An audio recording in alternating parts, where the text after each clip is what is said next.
All right, House Democrats are pushing a plan to take guns away from their fellow lawmakers. California Congressman Jared Huffman, backed by Nancy Pelosi, looking to roll back a decades-old Capitol Hill regulation that allows members of Congress to carry guns on Capitol grounds.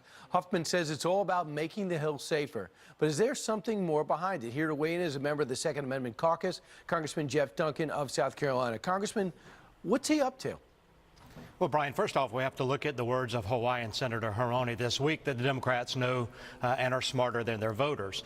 Look, they're trying to create a solution to a problem that doesn't exist. Since 1967, members of Congress have been able to carry firearms onto this Capitol Hill campus. There hadn't been a problem in 50 years, as you pointed out. And so the curtain has been pulled back on the progressive agenda. You look at who is pushing this, Jared Huffman, but then you have the words of Eric Swalwell from California, who debated Tucker Carlson on your show about his desire to have the government confiscate guns and do a government buyback program. It's all about gun control for the Nancy Pelosi Democrats in this Congress. So what are you going to do about it?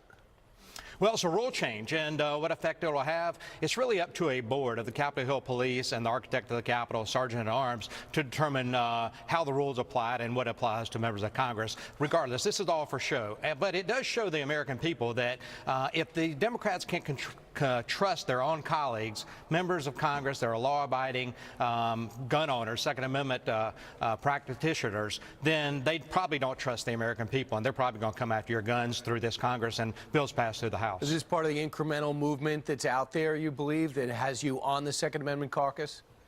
Oh, absolutely. It's incremental, and that's how they'll do it. Slowly but surely, that water will erode the bank, and the bank will fall over, and you'll turn around and you will have lost your Second Amendment rights. That's what happens. Look, if stricter gun laws actually keep Americans safe, then Illinois would be the safest place on earth. The Second Amendment works, and it's worked for the history of our country. Congressman, thanks so much. I appreciate it. We reached out to Nancy Pelosi and the Democrats for comments on this. So far, they have not gotten back to us. No, they're not going to. Thanks, Brian. Merry Christmas. Hey, you too.